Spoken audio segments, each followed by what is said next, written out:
அது எதுக்கு இவன் ஓடிபி கேட்குறான்? அவன் மொபைல் ஃபோனை தெரிஞ்சுக்கணும்.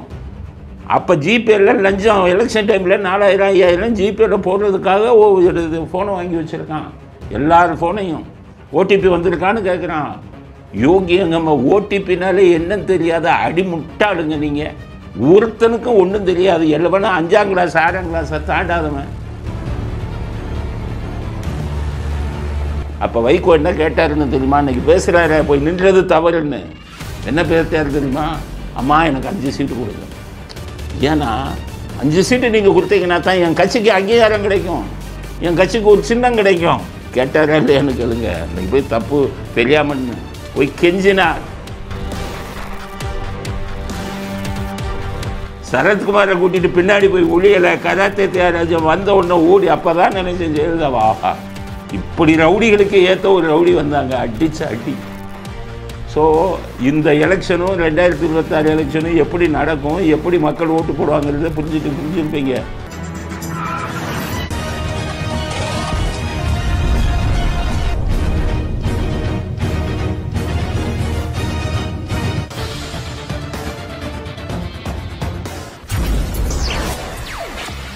வணக்கம்.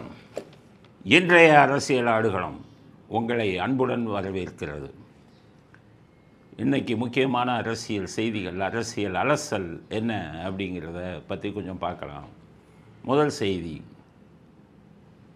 திமுக வீடு வீடாக போய் திமுகவில் உறுப்பினர் சேர்க்கை பண்ணுறாங்க. பண்ணுறவன் எப்படி எப்படி மிரட்டுறான், என்னென்ன அக்கிரம அயோக்கியத்தனம் பண்ணுறான் அப்படிங்கிறத உங்களுக்கு தெளிவாக சொல்லணும். இப்போ ஒரு வீடியோ போட போகிறோம். அந்த வீடியோ பற்றி முதலே சொல்லிடுறேன். ஒரு ரவுடி பக்கா பாட்ட சட்டமாக இருக்கிறவனா அனுப்புகிறாங்க. அங்கே ஒரு பெண் இருக்காங்க. நேராக போனோடனே அவங்ககிட்ட எதுவுமே கேட்கல. ஸ்டாலினுடைய ஸ்டிக்கரை அப்படி இதில் விட்டுறான் செவரில். நல்லா பார்த்துக்கோங்க என்ன அக்கிரம அநியாயம் பண்ணுறாங்கன்னு. ஸ்டாலினோட ஸ்டிக்கரை அவங்க வீட்டில் கேட்குறதே இல்லை, ஒட்டுறான். ஒட்டிட்டு என்ன கேட்குறான்? திமுகவில் மெம்பர் ஆகணும்னு என்ன கேட்குறான் பாருங்கள். முதல் கேள்வி, 1000 ரூபா வருதா? இவன் அப்பம் வீட்டு சொத்துலேருந்து கொடுக்குறாங்க.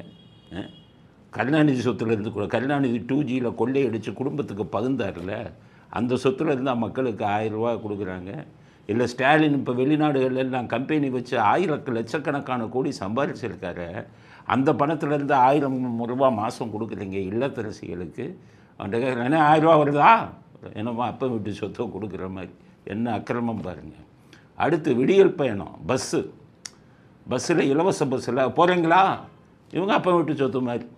எல்லாம் மக்களுடைய சொத்து. 10 லட்சம் கோடியாக கடன் வாங்கி பாவம் இந்த போக்குவரத்து தொழிலாளர்கள் வயிற்றில் அடித்து நஷ்டப்படுத்தி போக்குவரத்து துறையவே அவர்களுக்கு கொடுக்க வேண்டிய பணத்தையும் கொடுக்காம எல்லாத்தையும் இலவசம்னு சொல்லி குட்டிச்சவராக்கி போக்குவரத்து துறையை வச்சுட்டு அதுக்கு ஓட்டுக்கு போடணுமா? இவன் அப்போ வீட்டு சொத்தை கொடுத்த மாதிரி. என்ன போகிறீங்களா? எதில் இலவசம் அப்படின்னு கேட்குறான். நீங்கள் பார்த்தீங்களா ஆடு ஒவ்வொருத்தனும் எப்படி இருக்கானு, ரவுடி மாதிரி. இந்த ரவுடிகள் கூட்டத்துக்கு ஒரு தலைவர், அவர் நடக்கவே முடியாது சரியா, அவர் தான் தலைவர். அவர் இந்த ரவுடிகளை எல்லாம் இயக்கி கொண்டிருக்கிறார். அடுத்து இன்னொன்று கேட்குறான் பாருங்கள். இந்த வீடியோ பாருங்கள். ஓடிபி வந்திருக்கான்னு கேட்குறாங்க. கிராமத்தில் இருக்கிறவங்களுக்கு கூட தெரியும். ஓடிபிங்கிறது மொபைல் ஃபோனுக்கு வரக்கூடிய ஏதாச்சும் பொருளை வாங்கினீங்கன்னா, ஏதாச்சும் இது பண்ணிங்கன்னா வர்ற பாஸ்வேர்டு. அது எதுக்கு இவன் ஓடிபி கேட்குறான்? அவன் மொபைல் ஃபோனை தெரிஞ்சுக்கணும். அப்போ ஜிபேல லஞ்சம் எலெக்ஷன் டைமில் 4000 5000 ஜிபேல போடுறதுக்காக ஃபோனை வாங்கி வச்சுருக்கான். எல்லார் ஃபோனையும் ஓடிபி வந்திருக்கான்னு கேட்குறான். யோகியங்கம்மா ஓடிபினாலே என்னன்னு தெரியாத அடிமுட்டாளுங்க நீங்கள். ஒருத்தனுக்கும் ஒன்றும் தெரியாது. எல்லவனா 5ஆம் கிளாஸ் 6ஆம் கிளாஸை தாண்டாதவன். 8ஆம் கிளாஸ் 10ஆம் கிளாஸ் படித்தாலும் 4ஆம் கிளாஸ் படித்தவனுக்கு இருக்கிற அறிவு இல்லாதவர்கள் ஓடிபி இருக்கான்னு கேட்குறான். அந்த பெண் எப்படி இதாக பயப்படுறாங்க பாருங்கள். இப்படி பயமுறுத்தித்தான் வீடு வீடுக்கு போய் இப்போ இதை சேர்க்குறேங்கிறான்.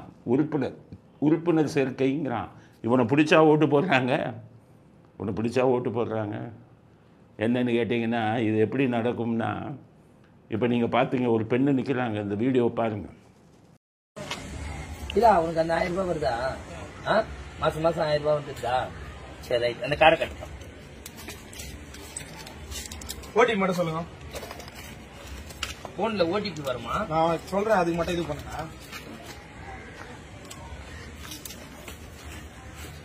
1000 அதுல மாசம் அதுக்கப்புறம் மகளிர் விடியல் பயணம் போறீங்களா? பஸ் பயணம் ஃப்ரீயா தானே போறீங்களா? ஃப்ரீயா தானே போறீங்க. வேற எதுவும் பஸ்ல ஃப்ரீயா போறேன்னா இந்த வீடியோ பார்த்தீங்கல்ல, ஒரு பெண்ணு நிற்கிறாங்க பயந்துக்கிட்டு. நிற்கிறவன் ரவுடி, திமுக காரன். இவன் என்ன பண்ணுவான், ஓடிபி வாங்கிறான். எலெக்ஷன் அன்னைக்கு அந்த இதில் இந்த ரவுடிகள் இந்த மாதிரி ஒவ்வொரு ரவுடிக்கு 10 வீடை ஒதுக்கிடுவாங்க. அந்த காலத்திலேருந்தே கருணாநிதி. அதனால தான் எம்ஜிஆர் தீய சக்தினார். அது ஒரு தீய சக்தி. இப்போ தீய சக்தியின் குடும்ப வாரிசு வந்துடுச்சு. இந்த ரவுடி என்ன பண்ணுவான், எலெக்ஷன் அன்னைக்கு ஃபோன் அடிப்பான். ஓடிபி வாங்குறான்ல, என்ன ஓட்டு போட்டீங்களா, நீங்கள் ஓட்டு யாருக்கு போடுறீங்கிறத கண்டுபிடிச்சிருவோம், ஓட்டை மாற்றி போட்டீங்க இந்த தெருவில் குடியிருக்க முடியாது. இப்படி தான் சேகர்பாபு மாற்றி ஓட்டு போட்டவங்களுக்கெல்லாம் இதை கரண்ட்டை கட் பண்ணுறது, அந்த தெருவுக்கு தண்ணியை கட் பண்ணுறது, இதெல்லாம் சேகர்பாபு பண்ணி அவங்க தொகுதியில் அவங்க பூத்தில் இருக்கிறவங்க மாற்று கட்சியை சேர்ந்தவங்க கூட எதுக்குடா மம்பு, அயோக்கிய கம்நாட்டிங்க, ரவுடிங்க, தீவிரவாதிகளுமே, பிரிவினைவாதிகள்ன்ட்டு என்ன பண்ணுவாங்கன்னா இவனுக்கே ஓட்டு போட்டுருவாங்க. அப்படித்தான் ஜெயிக்கிறது. இவன்களை பிடித்த மக்கள் என்றைக்குமே ஓட்டு போட்டதாக சரித்திரமே இல்லை. ஓட்டு கேட்குற விதத்தை பாருங்கள். டெய்லி எலெக்ஷன் டைமில் போய் பயமுறுத்துவான் அவன்னா. இப்படித்தான் இவங்க ஜெயிச்சுக்கிட்டு இருக்காங்க அப்படிங்கிறத நீங்கள் புரிஞ்சுக்கோங்க. 10 வீடு ஒரு ரவுடிக்கு அங்கேயே சுற்றிக்கிட்டு இருப்பான். இவன் கையில் பணத்தை கொடுத்துருவாங்க. கோடிக்கணக்கில் அரசாங்க பணத்தை கொள்ளையடிச்சு வச்சுருக்கான். அவங்க அப்பா சமாதி இதுக்கெல்லாம் அரசாங்கத்திலேருந்து போட்டுருவாங்க. கொள்ளையடித்த பணம் பூரா எலெக்ஷன் டைமில் செலவு பண்ணுறது. இதுக்கு தான் நான் சொன்னேன், இறை சக்தி இவர்களை அழித்து விட முடியாதுன்னு சொன்னேன். நான் மனித சக்தியால் இவர்களை அழிக்க முடியாது. அநியாயம், அக்கிரமம், ரவுடித்தனம் இவ்வளவையும் பண்ணுவாங்க. பாவம் எத்தனை பேர் பயந்துக்கிட்டு இருக்காங்க தெரியுமா? கேட்குறாங்க, நாங்கள் ஓட்டு போட்டுருவோம் சார் அவங்களுக்கே, இல்லைன்னா நாங்கள் குடியிருக்க முடியாது, இப்படி பண்ணுறாங்க அப்படிங்கிறத. இதுக்கு ஜெயலலிதா தான் அடிக்கு அடி. இவங்க இந்த ரவுடி வச்சுருக்காங்கல்ல, இதே ரவுடியாக அந்த அம்மா ஒருத்தனை வச்சு இந்த ரவுடி அடித்து துரத்துடாங்க. அடித்து அந்த ரவுடி பூரா ஓடிடுவான். பார்க்கத்தான் 6 அடியில் இதாக இருப்பான். ஒரு அடி அடிச்சா ஓடி போயிடுவான். எல்லாமே கோழைகள். ஸ்டாலின்லேருந்து கருணாநிதி வர சொல்கிறேன், பக்கா கோழைகள் இவங்க. என்றைக்குமே முன்னாடி நின்றதா சரித்திரம் இல்லை. வந்தேரிகள் தானே. சுத்த தமிழனாக இருந்தால் வீரம் இருக்கும். நீ தான் தமிழன் இல்லையா, அப்புறம் எப்படி உங்கள்கிட்ட வீரம் இருக்கும்? அதனால் ஏமாந்த தமிழர்களை வைத்துக்கொண்டு தமிழ்நாட்டை கொண்டு வச்சுக்கிட்டு இருக்காங்க. இதுதான் ஜனநாயகமாக. அதனால தான் சொல்கிறேன், உங்களுக்கு பிஜேபிக்கு இவிஎம் ஓட்டர் மிஷின் வைக்கிறீங்கல்ல, அதை பூத்து வாரியாக எண்ணாதீங்க.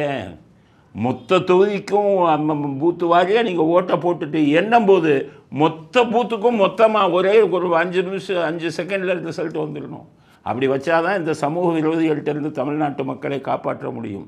இல்லைன்னா நீங்கள் பூத்து வாரியாக போட்டிங்கன்னா இந்த 2 தெரு எவ்வளோ ஓட்டு வாங்கியிருக்கீங்கலாம் நமக்கு ஓட்டு போடலன்னு அடிப்பான். அது ஓட்டுச்சீட்டு இருக்கும்போதே இவர்கள் இதைத்தான் பண்ணாங்க. 1980 கருணாநிதி அண்ணா நகரில் இருக்கும்போது பெஸ்ட்டு இவங்கிட்ட ஹெச்வி ஆண்டிகிட்ட தோத்த உடனே இதே மாதிரி ஸ்டாலின் தலைமையில் பூத்தில் அடிதடியாகி இதாகி இது எங்கள் ஓட்டு இதெல்லாம் இது பண்ணாங்க.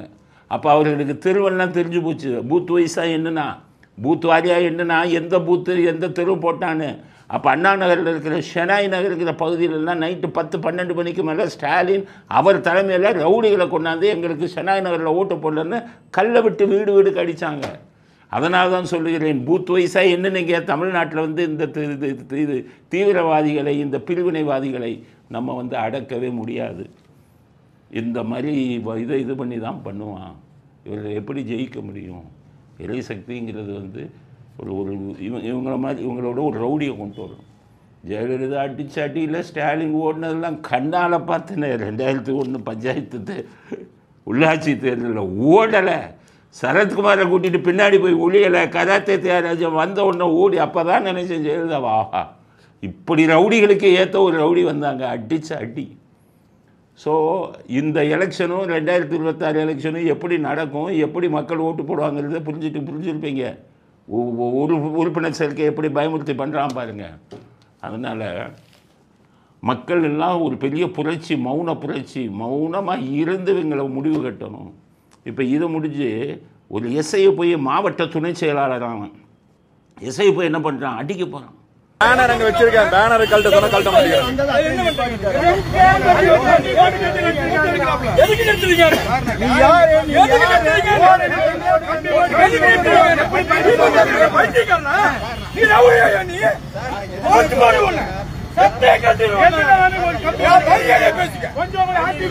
தொலைச்சி வருவேங்கிறான். சப் இன்ஸ்பெக்டர் இதில் போட்டிருக்காரு யூனிஃபார்ம். என்னென்னா அதிமுக அவர் எடப்பாடி பழனிசாமி அந்த பக்கம்லாம் போகிறார் சுற்றுப்பயணம். அதனால் அதிமுக தொண்டர்கள் அங்கங்கே எம்ஜிஆர் போஸ்டரு ஜெயலலிதா போஸ்டரு வைக்கிறாங்களா இல்லை எடப்பாடி போஸ்டர் வைக்கிறாங்களான்னு தெரியல.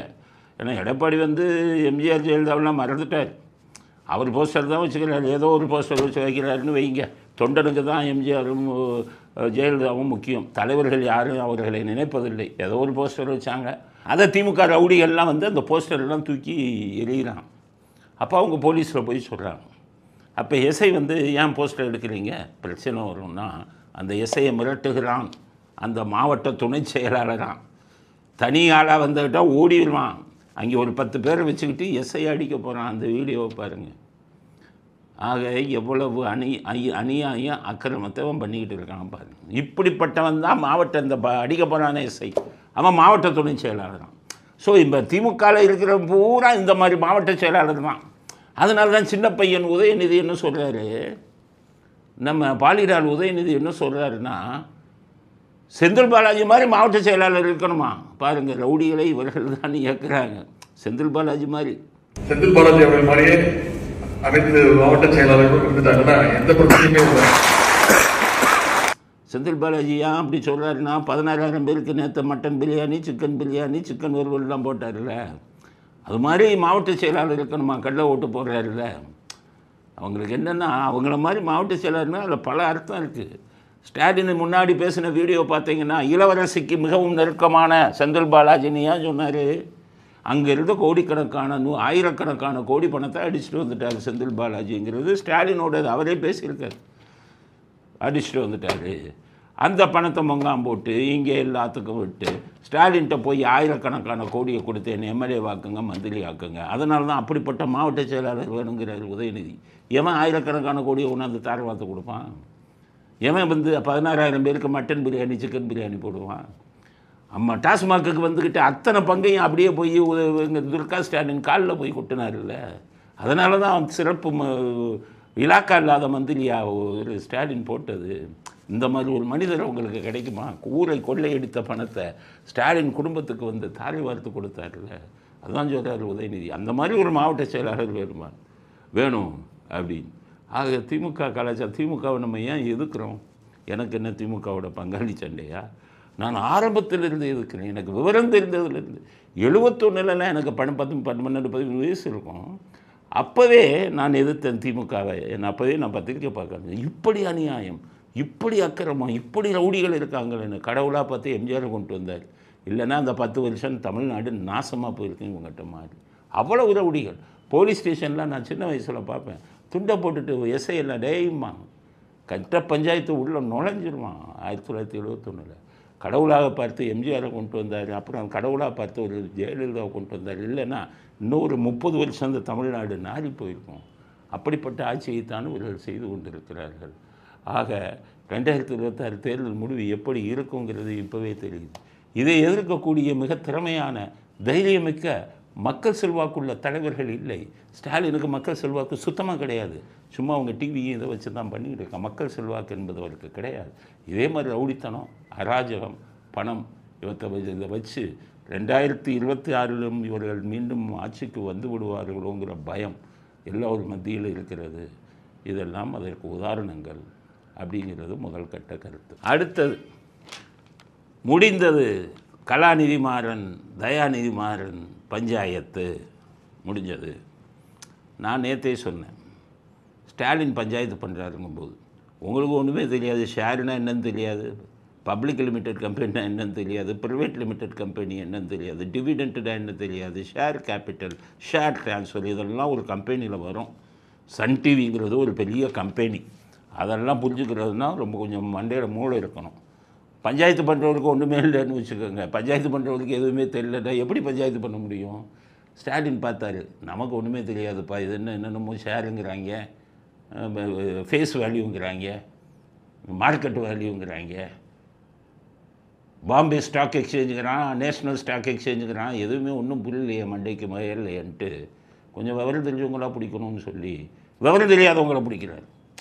கி வீரமணியை போய் பிடிக்கா. கி வீரமணிக்கு என்ன தெரியும், கம்பெனினா என்னன்னு தெரியும், கி வீரமணிக்கு என்னன்னு தெரியும், ஷேர்னா என்ன ஏபிசிடி தெரியுமா?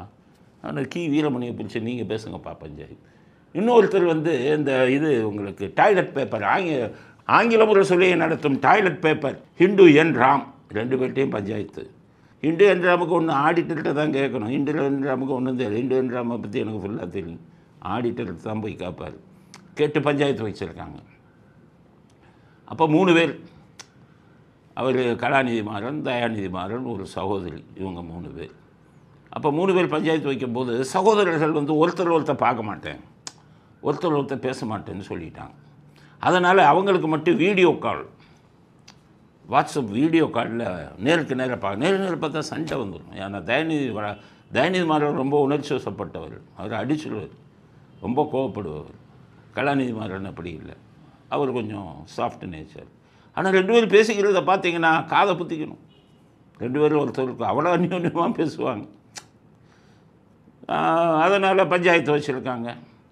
பஞ்சாயத்து வச்சதில் தயாநிதி மாறன், இது வந்த செய்தி, காதோரம் வந்த செய்தி, 1500 கோடி எனக்கு கொடுத்துரு அப்படின்னு கேட்குறாரு. தயாநிதி மாறன் முடியாது, பணமா 1500 கோடி பணமாக முடியாது அப்படின்ட்டாங்க. அப்புறம் கடைசி இவங்க 2 பேர் 2 பக்கம் பேசி 800 கோடி பணம்னா என்ன பணம் தெரியுமா? வெள்ளை பணம், ஒயிட் மணி. இப்போ ஸ்டாலின்கிட்ட கேட்டிங்கன்னா 1,00,000 கோடி இப்போ கருப்பு பணம் கொடுப்பார். ஆனால் 1000 கோடி வெள்ளை பணம் கொடுக்க முடியாது. ஏன்னா எல்லாம் கொள்ளையடித்த பணம்ல, வெள்ளை பணமாக இருக்காது. ஆனால் இவங்க டிவியில் சம்பாதிச்சாங்கல்ல, இந்த டிவியில் சம்பாதிச்சாங்க, அதில் அரசாங்கத்தில் கொள்ளையடித்ததும் வரும். ஏன்னா பிஎஸ்என்எல் வழக்கவங்க 2 பேர் மேலேயும் இருக்குது. அப்போ பிஎஸ்என்எல் லைனை கொடுத்து இதெல்லாங்கும் போது அரசியலும் இதுவும் சேர்ந்து, சன் டிவியும் சேர்ந்த சம்பாத்தியம்தான் அது. அதனால தான் தயாநிதி மாறன் கேட்குறாரு, நான் அரசியலில் பெரிய ஆளாக இருந்தேன், என்னால் எவ்வளோ சம்பாதிச்சிருப்பேன், பிஎஸ்என்எல்லாம் சன் டிவிக்கு தானே கொடுத்தேன், பிஎஸ்என்எல் லைன் எல்லாம், அதுதான் அவர் கேட்குறாரு. அதனால் பஞ்சாயத்து வந்தது. இப்போ 1500 கேட்டார் தயாநிதி மாறன். கடைசி 800 கோடி வெள்ளை பணம் தயாநிதி மாறனுக்கு கொடுப்பதாக பேரம் பேசி முடிக்கப்பட்டது. ஆனால் 800 கோடி கணக்கு வந்துடுச்சு. அடுத்த கணக்கு என்ன தெரியுமா? சென்னையில் போட் கிளப்பில் 1 ஏக்கர் நிலம் தயாநிதி மாறனுக்கு கொடுத்துருக்கதா முடிவு செஞ்சுருக்காங்க. அது ஏன் முடிவு செஞ்சாங்கன்னா 800 கோடி. அவன் 1 ஏக்கர் நிலம்னா எல்லோரும் நீங்கள் சாதாரணமாக நினச்சிடுவீங்க, 1 ஏக்கர் என்னையா 10 லட்சம் 20 லட்சம் அப்படி. ஆனால் சென்னையை தவிர வெளியில் இருக்கிறவங்களுக்கு இது தெரியாது, சென்னையில் இருக்கிறவங்களுக்கு தெரியும். போட் கிளப் அப்படின்னா என்னன்னு புரிஞ்சுக்காங்க. போட் கிளப் அப்படின்னா சென்னையின் மையப்பகுதி அபிராமபுரம் அப்படிங்கிறது ஒரு பெரிய போஷ் ஏரியா, பணக்காரர்கள் கோடீஸ்வரர்கள் வாழ்கின்ற இடம் அந்த அபிராமபுரம். அதுலேயும் போட் கிளப்னா என்னென்னா சினிமா நடிகர்கள், அரசியல்வாதிகள், இந்தியாவிலேயே கோடீஸ்வரராக இருப்பவர்கள் வாழும் இடம்தான் போட் கிளப். அங்கே ஒரு கிரவுண்டு நிலைமை. இப்போ போயஸ் கார்டனை விட அதிகம் போட் கிளப் தான் அதிகம். போயஸ் கார்டன் ஜெயலலிதா குடி வந்ததுனால, ரஜினிகாந்த் குடி வந்ததுனால அது பேராச்சு. ஆனால் நிலத்தின் மதிப்பு போயஸ் கார்டனை விட 2 மடங்கு போட் கிளப்பு. போட் கிளப்பில் ஒரு கிரவுண்டு 25 கோடி. இன்றைக்கு நிலவரம் ஒரு கிரவுண்டு 25 கோடி. அங்கே ஒரு பெரிய இந்தியாவிலேயே பணக்காரன் தான் இருப்பான். அங்கே போய் 1 ஏக்கர் வாங்கியிருக்காங்கன்னா சென்னை மையத்தில். இது என்னமோ கிராமத்தில் ஒரு ஏக்கர் கணக்கில் புஞ்ச நிலத்தையும் நஞ்ச நிலத்தையும் வாங்கினது இல்லை. கோடீஸ்வரர்கள் குடியிருக்கும் அந்த இடத்துல 1 ஏக்கர் வாங்கியிருக்காங்கன்னா 1 ஏக்கர் 20 கிரவுண்ட். அப்போ அவங்களுக்கு 20 கிரவுண்டு இங்கே வச்சுருந்துருக்காங்க சென்னையின் மையப்பகுதியில். மிகப்பெரிய இந்தியாவின் கோடீஸ்வரர்கள் இருக்கக்கூடியதில். இதில் 1 ஏக்கர்னா 500 கோடி. இப்போ இந்த 500 ஏக்கர் மதிப்புள்ள இவங்க போட் கிளப் இதையும் தயாநிதி மாறனுக்கு கொடுக்குறாங்க. அப்போ தயாநிதி மாறனுக்கு மொத்தம் அவர் எதிர்பார்த்த 1300 கோடி வந்து விட்டது. ஆனால் தயாநிதி மாறனின் எதிர்பார்ப்பு சன் டிவியில் நமக்கு பாதிக்கு பாதி வரணும்னு எதிர்பார்த்தார். அது அவருக்கு கிடைக்கல. அதனால் 1300 கோடி பேரத்துடன் வீடியோ கான்ஃபரன்சிங்கில் இவர்களது பஞ்சாயத்து முடிக்கப்பட்டது. ஆனால் பஞ்சாயத்து முடிச்ச 2 பேரும் ஒன்றுக்குமே விவரம் தெரியாத ஆளுங்க. ஷேர் மார்க்கெட்னா என்னன்னு தெரியாது, கம்பெனினா என்னன்னு தெரியாது. ஏதோ கட்ட பஞ்சாயத்து மாதிரி பேசி இந்த ஹிண்டு என்று என்னடா ஹிண்டு என்றாமே இவர் குறை சொல்கிறாருன்னு நினைப்பீங்க. ஹிண்டு என்றாம வந்து ஆங்கில பத்திரிகைக்கு தான் இருக்கலாம். கம்பெனி வேறு, கம்பெனி லா வேறு. கம்பெனி லான்னு 1956 தனி சட்டம் இயற்றப்பட்டது. ஆடிட்டர்களுக்குத்தான் அது பெருசாக தெரியும். ஹிண்டு என்ற மக்கள்லாம் அதில் 0, ஒன்றுமே தெரியாது. எனக்கு எப்படி தெரியும் அப்படின்னு கேட்டிங்கன்னா, MBAயில் நான் அதை படிச்சிருக்கேன். ஷேர் மார்க்கெட் இதை பற்றியெல்லாம், இன்வெஸ்ட்மெண்ட் இதை பற்றியெல்லாம் நான் நிறைய படிச்சிருக்கேன். அதனால் எனக்கு தெரியும். அதுவும் நானும் சில இப்போ எங்கள் இதுங்களெல்லாம் நிறுவனங்களெல்லாம் கம்பெனியாக பதிவு செஞ்சுருக்கேன். அதனால் தெரியும். அதனால் எப்படியோ கட்ட பஞ்சாயத்து வச்சு முடிச்சுட்டாங்க அப்படிங்கிறது. இது 1500 கோடி வீடு ஏலத்துக்கு போகும்போது எம்ஜிஆர் வந்து வீட்டு ஏலத்தை தடுப்பதற்காக படத்தில் நடித்து கொடுத்தார். அவர்களுக்கு இன்று ஒருவருக்குரிய பங்கே 1300 கோடி வந்திருக்கிறது அப்படிங்கிறது நமக்கு தேவையில்லாத விஷயம். இருந்தாலும் ஸ்டாலின் தலையிட்டதுனால இது பெரிய செய்தியாகிவிட்டது அப்படிங்கிறது அடுத்த செய்தி. அடுத்தது வைகோ. அவர் இன்றைக்கி என்ன சொல்லியிருக்காரு, ஜெயலலிதாவை போய் போயஸ் கார்டனில் பார்த்து அவரோட கூட்டணி வைத்தது நான் செய்த மிகப்பெரிய தவறுங்கிறது. ஜெயலலிதா அம்மையார் அவர்களை சந்தித்து நான் திருச்சி திமுக மாநாட்டுக்கு போகாமல் அண்ணா திமுக போயஸ் தோட்டத்துக்கு சென்று உடன்பாடு வைத்தது அரசியல் வாழ்க்கையில் நான் செய்த மிகப்பெரிய தவறு. இவர் செஞ்சதுலேயே உருப்படியான வேலை அதுதான். நல்லா புரிஞ்சுக்கங்க. அரசியல் இன்றைக்கி இருக்கிற அரசியல்வாதிகள் என்னென்னமோ பேசுவாங்க. பழைய அரசியல்லாம் உங்களுக்கு தெரியாது, நீங்களும் இதுதான் உண்மைன்னு நினச்சிக்கிட்டு இருப்பீங்க. அவர் என்ன சொல்கிறாரு, ஜெயலலிதாவை பாயஸ் கார்டனில் போய் பார்த்து அவரோட கூட்டணி வச்சது தவறுங்கிறாரு. அந்த கூட்டணி வைக்கலைன்னா நேரம் மதிமுகவே இல்லாமல் போயிருக்கோம். எப்படின்னு கேட்டிங்கன்னா, வைகோ எப்படி திசை மாறி ஜெயலலிதா அவர்கள்ட்ட போனாருன்னா, 92, 93 அதிமுக ஆட்சி இருக்கும்போது தான் வைகோ வந்து திமுக விட்டு போனார். பெரிய பஞ்சாயத்து வச்சு ராஜாத்தி அம்மாள்கிட்ட தான் போய் ஒரு பஞ்சாயத்து வைப்பார். பாருங்கம்மா இப்படி பண்ணுறாங்கம்பார். எல்லாம் ஸ்டாலினை வந்து அடுத்த தலைவராக வர முடியாதுங்கிறதுக்காக, கருணாநிதி இவரை வளர விடக்கூடாதுங்கிறதுக்காக அவமானப்படுத்தினார். வைகோவும் 92, 93 கட்சி ஆரம்பித்து வெளில போனார். வெளியில் போனவர் கருணாநிதியை எதிர்த்தார், ஜெயலலிதாவை விமர்சித்தார், எல்லாம் பண்ணார். 1998 பாராளுமன்ற தேர்தல் வந்தது. வைகோவுக்கு ஒன்றுமே இல்லை, ஓட்டே இல்லை. அப்போ ஆனால் என்ன வைகோட்ட ப்ளஸ்னால் நல்லா பேசுவார், மேடையில் பேசுவார், தாக்கி பேசுவார். அதுதான் ஓட்டுன்னு பார்த்திங்கன்னா பெருசாக இல்லை. அப்படி இருந்தும் 98 திமுகவை தோற்கடிக்கணும் அப்படின்னு சொல்லி ஜெயலலிதா ஒரு இது போட்டாங்க. என்னென்னா, முதலில் பாஜகவுடன் கூட்டணி வைத்தார். பாஜகவை தீண்டத்தகாதவர்கள்ங்கிற மாதிரி வச்சுருந்தாங்க தமிழ்நாட்டில். யாருமே கூட்டணி சேர மாட்டாங்க. அது முதல்ல உடைச்சி பாஜகவுடன் கூட்டணி வைக்கிறதுன்னு ஜெயலலிதா முடிவு பண்ணாங்க. ஏன்னா காங்கிரஸ்கார திமுக பின்னாடி தெரிகிறாங்களே. அப்போ தமிழ்நாட்டில் யாருமே எதிர்பார்க்கல, பாஜகவுக்கு ஓட்டு போட மாட்டாங்களே, ஜெயலலிதா அவரோடு சேர்றாங்க. அப்போ அந்த டைமில் போயஸ் கார்டன் கதவுகளை தட்டினார் வைகோ. அம்மா எனக்கும் சீட்டு கொடுங்க, நான் உங்களோட வந்துடுறேன்னு. பெரிய தவறுங்கிறாரு. அப்போ ஏன்னா ஜெயலலிதா யார் கதவையும் போய் தட்ட மாட்டாங்க கூட்டணிக்கு. அங்கே தான் போய் க்யூவில் நிற்பாங்க போயஸ் கார்டன். அப்படி க்யூவில் நின்றவர் தான் வைகோ. அப்போ ஜெயலலிதா என்ன பண்ணாங்க, ராமதாஸ் அப்போ தான் க்யூவில் நின்றார். ராமதாஸுக்கும் அரசியல் விலாசத்தை கொடுத்தவர், வைகோவுக்கும் அரசியல் விலாசத்தை கொடுத்தவர் ஜெயலலிதா தான். கோச்சுக்காதீங்க, ராமதாஸுக்கு பாட்டாளி மக்கள் கட்சிவங்கலாம். நான் சொல்வது சரித்திரம், நீங்கள் உங்களுக்கெல்லாம் புரியாது. 1998 ராமதாஸும் அந்த கதவை தட்டினார், வைகோவும் கதவை தட்டினார். ஜெயலலிதா என்ன பண்ணாங்க, பிஜேபி, ஏடிஎம்கே, பாட்டாளி மக்கள் கட்சி, வைகோ 4 பேரும் சேர்ந்து ஒரு கூட்டணி அமைச்சாங்க. எப்படி சீட்டு கொடுத்தாங்க தெரியுமா? அப்போ வைகோ என்ன கேட்டாருன்னு தெரியுமா? இன்றைக்கி பேசுகிறாரு போய் நின்றது தவறுன்னு என்ன பேசிட்டாரு தெரியுமா? அம்மா எனக்கு 5 சீட்டு கொடுங்க. ஏன்னா 5 சீட்டு நீங்கள் கொடுத்தீங்கன்னா தான் என் கட்சிக்கு அங்கீகாரம் கிடைக்கும், என் கட்சிக்கு ஒரு சின்னம் கிடைக்கும். கேட்டாரா இல்லையான்னு கேளுங்க. இன்றைக்கி போய் தப்பு தெரியாமன்னு போய் கெஞ்சினார்.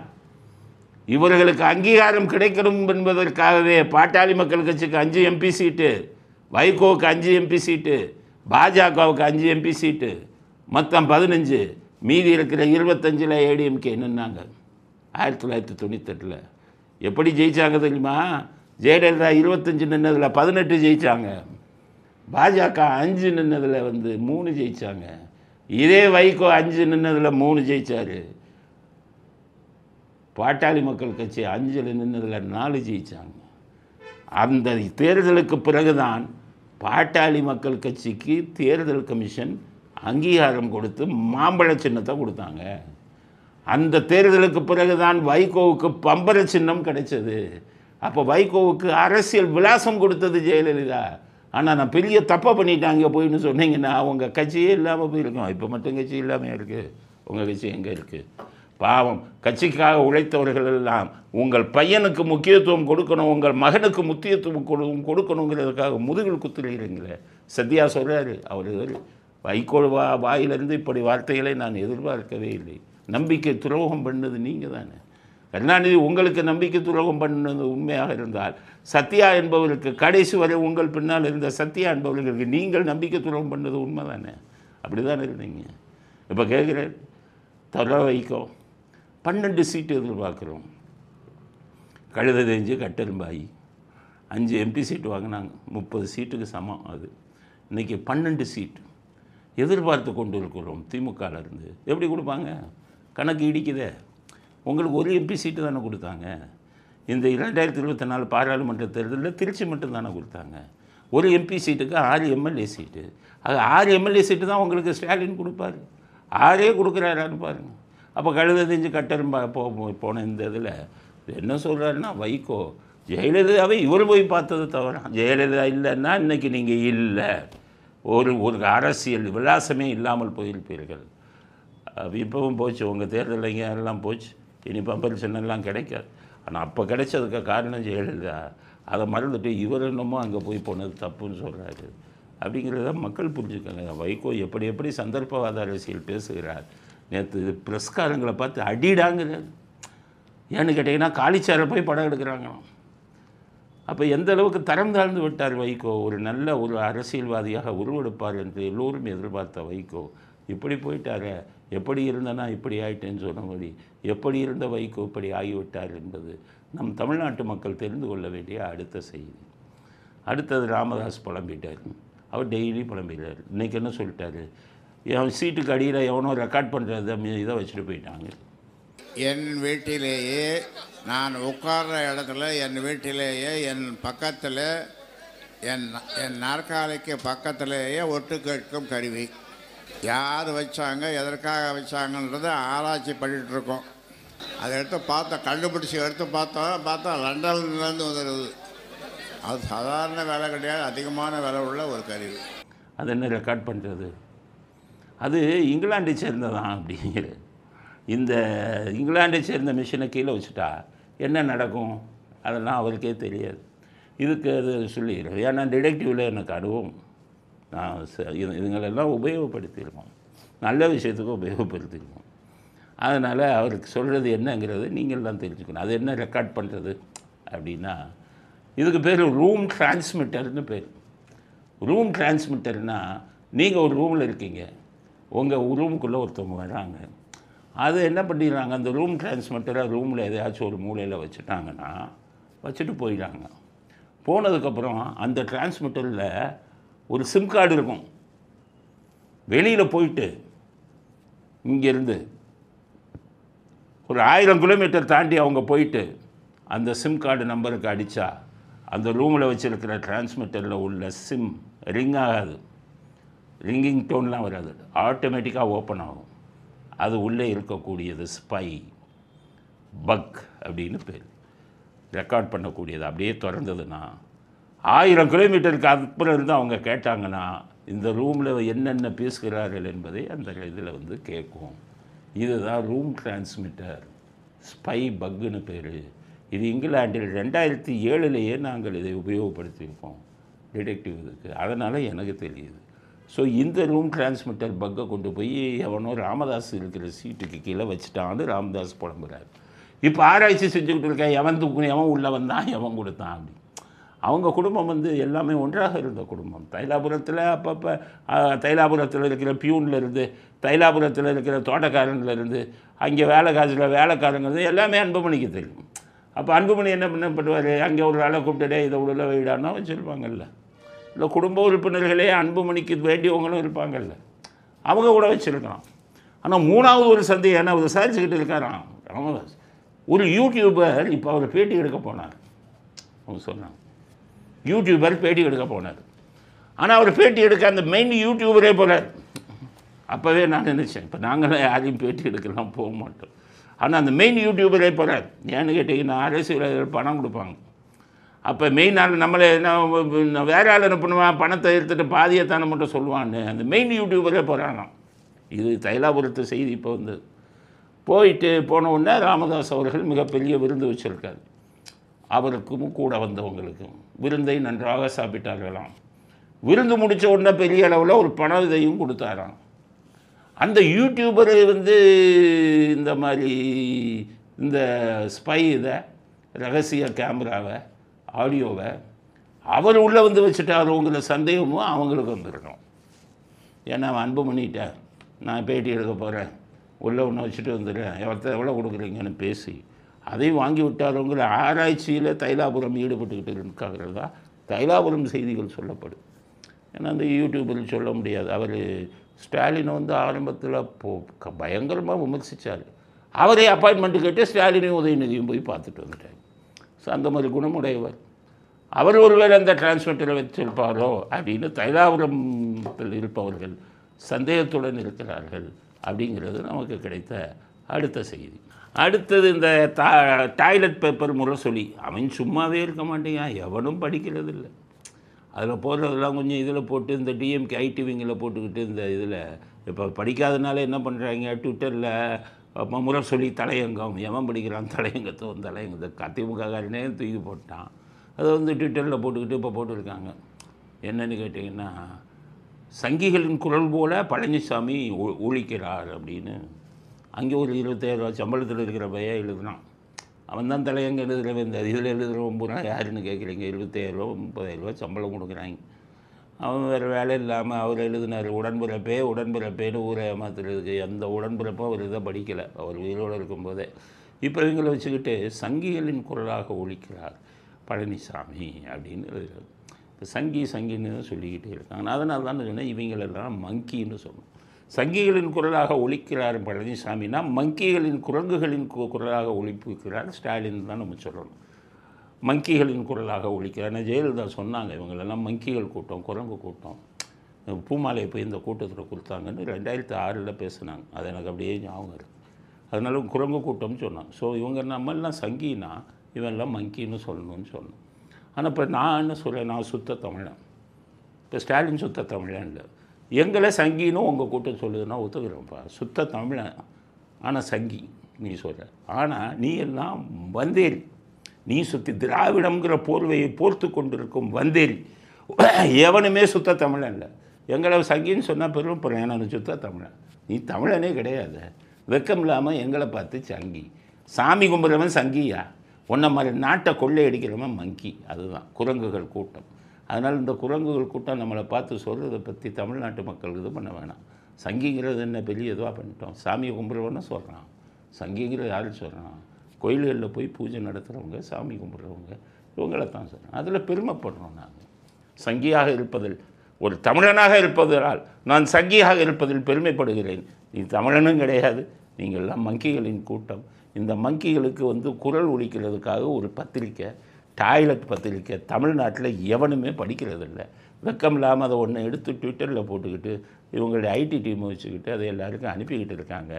அதனால் நம்ம டாய்லெட் பேப்பர் முரசொலி எழுதியதுக்கு எத்தனை தடவை தான் பதில் சொல்கிறது உங்களுக்குன்னு தெரியலை. அதனால் எங்களை போன்றவர்களெல்லாம் ஜங்கின்னு நீங்கள் சொன்னீங்கன்னா உங்களை என்னப்பா சொல்கிறது? உங்கள் கூட்டம்னு சொல்லலாம், இல்லை வந்தேரிகள்னு சொல்லலாம். இந்த திராவிடத்தில் இருக்கிற எவனாச்சும் ஒரிஜினல் தமிழன் காமிக்க சொல்லுங்கள். ஒருத்தன் இல்லை, எல்லாம் வந்தேரிகள். எம்ஜிஆர் இருக்கும்போது எம்ஜிஆர் மலையாளத்தான் நாங்கள் செருப்படி கொடுத்தார் குழந்தை வேலுங்கிற மந்திரி. அப்புறம் தான் கருணாநிதி அடங்கினான். இப்போ மீண்டும் தலையை தூக்குறான், நம்மளை சங்கிங்கிறான். இந்த வந்தேரிகள் அப்படிங்கிறத அடுத்த கருத்தாக பதிவு செய்ய விரும்புகிறோம். இத்துடன் இன்றைய அரசியல் ஆடுகளம் நிறைவு பெறுகிறது. மீண்டும் நாளை புதிய செய்திகளுடன் உங்களை சந்திக்கிறோம். நன்றி, வணக்கம், ஜெய் ஹிந்த்.